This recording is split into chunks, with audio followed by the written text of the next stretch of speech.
ಮಾಡ್ತಾ ಇದ್ದೀನಿ, ಆ ಕಡೆಯಿಂದ ಈ ಕಡೆ, ಈ ಕಡೆಯಿಂದ ಆ ಕಡೆ ಮಾರ್ಚ್ ಪಾಸ್ ಮಾಡ್ತಾ ಇದೀಯಾ? ಯೋಚನೆಯಲ್ಲಿ ಇದೀನಿ ಸಿಸ್ಟರ್, ಡೀಪಾಗಿ ಯೋಚನೆಯಲ್ಲಿ ಮುಳುಗೋಗ್ಬಿಡ್ತೀನಿ. ಏನಂತ ಯೋಚನೆ? ಅದೇ ಸಿಸ್ಟರ್, ನನ್ನ ತಲೆಯಲ್ಲಿ ಓಡ್ತಿರೋ ಕೊನೆ ಪ್ರಶ್ನೆ, ಆ ನಂಜಿಗೆ ನಮ್ಮ ನಂಬರ್ ಹೆಂಗ್ ಸಿಕ್ತು? ಕೊನೆಗಳು ಅದನ್ನು ಹೇಳಲೇ ಇಲ್ವಲ್ಲ ಸಿಸ್ಟರ್, ಅದೇ ರಹಸ್ಯವಾಗಿ ಉಳ್ಕೊಂಡ್ಬಿಟ್ಟಿದೆ ನನ್ನ ತಲೆಯಲ್ಲಿ. ಹೇಗೋ ಸಿಕ್ಕಿರತ್ತೆ ಬಿಡೋಣ. ಪ್ರಪಂಚ ಇಷ್ಟೊಂದು ಮುಂದುವರೆದಿದೆ, ಒಂದು ನಂಬರ್ ಸಿಗೋದೇನು ಕಷ್ಟನಾ? ಅಲ್ಲ, ಅದಕ್ಕೆ ಯಾಕೆ ನೀನು ಅಷ್ಟೊಂದು ತಲೆ ಕೆಡಿಸ್ಕೊತಾ ಇದೆಯಾ? ಹೇಗೋ ಸಿಕ್ಕಿರತ್ತೆ, ಅವಳು ಬಾಯಿ ಮುಚ್ಕೊಂಡು ತೆಪ್ಪಿಗಿದ್ದಾಳಲ್ಲ, ಅಷ್ಟೇ ಸಾಕು. ಅದು ಸರಿ ಇದೆ ಅನ್ನೋ. ಅಲ್ಲ ಸಿಸ್ಟರ್, ಹೋಗಿ ಹೋಗಿ ಆ ಕಿರಾತಕಿಗೆ ನನ್ನ ನಂಬರ್ ಕೊಟ್ಟಿದೆಯಲ್ಲ, ಅವಳು ನನಗೆ ಪದೇ ಪದೇ ಫೋನ್ ಮಾಡಿ ಬ್ಲ್ಯಾಕ್ ಮೇಲ್ ಮಾಡ್ತಾ ದುಡ್ಡಿಗೋಸ್ಕರ ಪೀಡಿಸಿದ್ರೆ ನಾನು ಏನು ಮಾಡಲಿ ಸಿಸ್ಟರ್?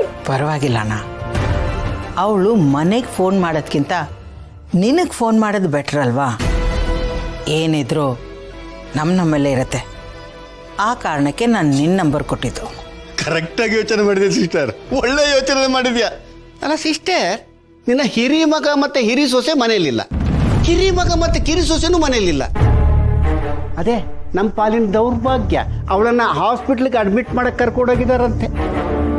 ಈ ಗುಜಿರಿಗೆ ಹಾಕೋ ಗಾಡಿನ ಸರ್ವಿಸಿಂಗ್ ಬಿಡ್ತಾರಲ್ಲ, ಹಂಗಾಯ್ತು ಕತೆ. ಅಲ್ಲ ಸಿಸ್ಟರ್, ಆ ಗಾಡಿನ ಎಲ್ಲಿ ಕಳಿಸಿರ್ಬೋದು? ಯಾರು ಗೊತ್ತಣ್ಣ, ಅದಕ್ಕೆಲ್ಲ ನಾನು ತಲೆ ಕೆಡಿಸ್ಕೊಳ್ಳಲ್ಲ. ಅವಳನ್ನ ಎಲ್ಲಿ ಕಳಿಸಿದ್ರೇನು, ಅವಳು ಗುಣ ಆಗಬೇಕಲ್ವಾ? ನೀನು ಈಗ ತಾನೇ ಹೇಳಿದೆ ಅದು ರಿಪೇರ್ ಆಗದೆ ಇರೋ ಕೇಸು ಅಂತ. ಸುಮ್ಮನೆ ಟೈಮು ದುಡ್ಡೆಲ್ಲ ವೇಸ್ಟ್ ಮಾಡ್ತಿದ್ದಾರೆ. ಅಷ್ಟಕ್ಕೂ ಅವಳು ಎಲ್ಲೇ ಹೋದರೂ ಕೊನೆಗೆ ಬಾಲ್ ಬಂದು ಬೀಳೋದು ನಮ್ಮ ಕೋರ್ಟಿಗೆ. ಅವಳ ಹಣೆ ಬಾರ ನಿರ್ಧಾರ ಮಾಡೋದು ನಾನೇ. ಕರೆಕ್ಟ್ ಸಿಸ್ಟರ್, ಅದು ಎಲ್ಲೇ ಇದ್ರೂ ನಿನ್ನವರೆಗೂ ಬರಲೇಬೇಕು. ಬಂದ್ಮೇಲೆ ಸುಮ್ಮನೆ ಇರ್ತೀಯ ನೀನು, ಇದಾನ ಕಡ್ಡಿ ಎಲ್ಲ ಆಡಿಸ್ತೀಯ. ಎಷ್ಟು ಗಬ್ಬೆಬ್ಸಕ್ಕೆ ಸಾಧ್ಯನ ಅಷ್ಟು ಗಬ್ಬೆಬ್ಸ್ಬಿಡ್ತೀಯ. ಇದನ್ನೇ ತಾನೇ ನೀನು ಮೊದಲಿಂದು ಮಾಡ್ತಾ ಬಂದಿರೋದು. ಎಲ್ಲಾದರೂ ಹೋಗ್ಲಿ ಅಣ್ಣ, ನಮಗೇನು? ನಾವು 4 ಜನ ಮನೇಲಿದ್ದೀವಿ, ಆರಾಮಾಗಿ ನೆಮ್ಮದಿಯಾಗಿರೋಣ. ಎಲ್ಲಿ ನೆಮ್ಮದಿ? ಇದಳಲ್ಲ ಚೋಟ ಸೈತಾನ್, ಯೋನು ಮಲ್ಲಿ. ಅವಳು ಇಲ್ಲಿಂದಲೇ ನಿನ್ನ ಹಿರಿ ಸೊಸೆಗೆ ಎಲ್ಲ ಮಾಹಿತಿಯನ್ನು ಗುಪ್ತವಾಗಿ ರವಾನಿಸ್ತಾ ಇರ್ತಾಳೆ, ಗೂಢಾಚರಣೆ ಹಾಗೆ. ನಿನ್ನ ಬಿಟ್ರೆ ಎಲ್ಲರೂ ಈ ಮನೆಯಲ್ಲಿ ನಿನ್ನ ಹಿರಿ ಸೊಸೆಗೆ ಗೂಢಾಚಾರಣೆಗಳೇ ಆಗ್ಬಿಟ್ಟಿದ್ದಾರೆ. ನಮ್ಮ ಪ್ರಾಬಲ್ಯ ದಿನೇ ದಿನೇ ಕುಗ್ಗುತ್ತಾ ಇದೆ ಸಿಸ್ಟರ್. ತುಂಬಾ ಕಳವಳಕಾರಿ ಸಂಗತಿ ಇದು. ನಾವು ಇದ್ರ ಬಗ್ಗೆ ಗಮನ ವಹಿಸಲೇಬೇಕು, ಏನಾದ್ರೂ ತುರ್ತು ಕ್ರಮ ತಗೊಳ್ಳಿ.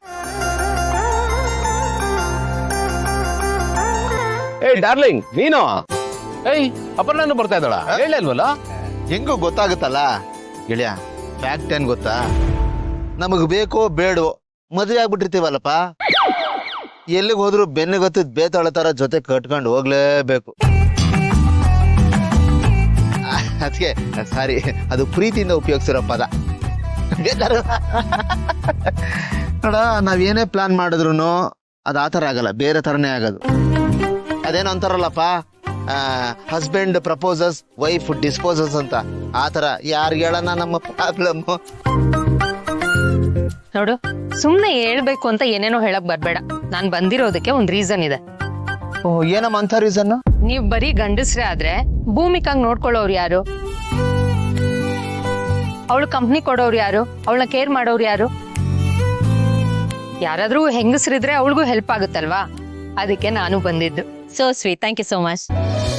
ಈ ಬೇತಾಳ ಗೀತಾಳ ಎಲ್ಲ ಅನ್ನಕ್ ಬರ್ಬೇಡ. ಈ ಬೇತಾಳ ಇರೋದಕ್ಕೇನೆ ನೀವು ಗಂಡ್ ಮಕ್ಳು ಲೈಫಲ್ಲಿ ಅಷ್ಟೋ ಇಷ್ಟೋ ಉದ್ಧಾರ ಆಗ್ತಿರೋದು. ಇಲ್ಲ ಅಂದಿದ್ರೆ ಹೇಳೋರು ಕೇಳೋರು ಇಲ್ದೆ ಹಾಳಾಗೋಗ್ಬಿಡ್ತಿದ್ರಿ. ಏಯ್ ಬಿಡ್ತು, ಏನು ಹಾಳಾಗೋಗೋದು? ಇನ್ನು ಹೋಗೋ ಟೈಮಿಗೆ ಬಿಡ್ತು, ನಂಗೆಲ್ಲ ಮಾತಾಡ್ಬೇಡ ನೀನು. ಹೋಗ್ತಾರವಾಗ್ಲೇ ಕಿರಿಕ್ ಶುರು ಮಾಡ್ಕೊಳ್ಳಿ. ಅವಳಿಲ್ಲಿ ಶುರು ಮಾಡಿದ್ ನೀನ್ ತಾನೇ? ಸುಮ್ಮನೆ ಇದ್ರೆ ಸರಿ. ಈಗ ಹೇಳ ಡಾರ್ಲಿಂಗ್, ನೀನ್ ಹೇಳ್ತಾರ ಸರಿಯಾಗಿದೆ. ನಿನಗೆ ನನ್ನ ಸಪೋರ್ಟ್ ಇದೆ. ನೀ ನನ್ನ ಜೊತೆ ಬರ್ತಾ ಇರೋದಕ್ಕೆ ನಂಗೆ ಬಹಳ ಖುಷಿ ಇದೆ ಡಾರ್ಲಿಂಗ್. Thank you. ನಮ್ಮ ಬಗ್ಗೆ ಎಷ್ಟೊಂದು ಕನ್ಸ ತೋರಿಸ್ತಾ ಇರೋದಕ್ಕೆ. ಫ್ರೆಂಡ್ಶಿಪ್ ನ ಬರ್ತು ದೇಶ ಬಿಟ್ಟು ಹೋಗೋ ಯೋಚನೆ ಮಾಡೋರ್ ಮಧ್ಯೆ ನಿನ್ನಂತ ಸಿಗೋದು ಬಹಳ ಕಷ್ಟ. ಅದನ್ನ ಮನ್ಸಲ್ಲಿ ಇಟ್ಕೊಂಡು ಟಾಂಟ್ ಕೊಡ್ತಾ ಇದ್ಯಾ? ಹೌದು, ನೀನ್ ಕಡಿಮೆನಾ? ಏನೋ ಮಾಡಿದೀನಿ ನಾನು? ಏಯ್ ಸಾಕು, ನೀವು ಮತ್ತೆ ಜಗಳ ಶುರು ಮಾಡ್ಬೇಡಿ, ಬನ್ನಿ ಹೋಗೋಣ. ಅಲ್ಲ, ನಾನೇನ್ ಮಾಡ್ತಾ ಇಲ್ಲ, ಅದಕ್ಕೆ ನೀವೇ ನೋಡ್ತಾ ಇದ್ರಲ್ಲ. ಇವಳು ಆದ್ಮೇಲೆ ಇವನು ಫೈರ್ ಹೆಂಗ್ ಮಾಡ್ತಾ? ಆಯ್ತು ನಡಿ, ಕಾರ್ ಡ್ರೈವ್ ಮಾಡು. ನಾನ್ ಯಾಕೆ ಡ್ರೈವ್ ಮಾಡ್ಲಿ, ನೀನ್ ಡ್ರೈವ್ ಮಾಡು.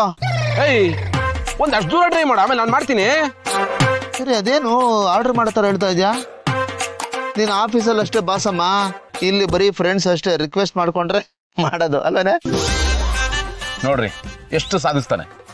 ಆಯ್ತು, ಫ್ರೆಂಡ್ ಆಗಿ ಫ್ರೆಂಡ್ಶಿಪ್ ಅಲ್ಲಿ ಕೇಳ್ತಾ ಇದೀನಿ, ಡ್ರೈವ್ ಮಾಡು ಅಂತ. ಫ್ರೆಂಡ್ಸ್ಗೋಸ್ಕರ ಇಷ್ಟು ಮಾಡಕ್ಕಾಗಲ್ವೇನಾ?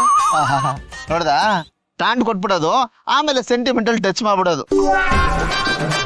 ಆಯ್ತು, ಫ್ರೆಂಡ್ ಆಗಿರೋ ತಪ್ಪಾಗಿ ಮಾಡ್ತೀನಪ್ಪ. ಆಯ್ತು. ಬರೀ ಹೋಗೋದಷ್ಟೇ ಅಲ್ಲ, ವಾಪಸ್ ಬರೋವಾಗ್ಲೂ ನಾನೇ ಡ್ರೈವ್ ಮಾಡ್ಕೊಂಡ್ ಬರ್ತೀನಿ. Thank you. ಅದು ಒಂದು ಕಂಡೀಷನ್. ಏನೋ? ನೀನ್ ನನ್ನ ಜೊತೆ ಫ್ರಂಟ್ ಅಲ್ಲಿ ಕೂತ್ಕೋಬೇಕು. ಮತ್ತೆ ಅವಳು ಕೂತ ತಕ್ಷಣ ನಿದ್ದೆ ಹೊಡೆದು ಬಿಡ್ತಾರೆ ಕಣ. ಇವಳು ನಿದ್ದೆ ಮಾಡಿದ್ರೆ ನನಗೂ ತುಕುಡಿಕೆ ಬಂದ್ಬಿಡುತ್ತೆ.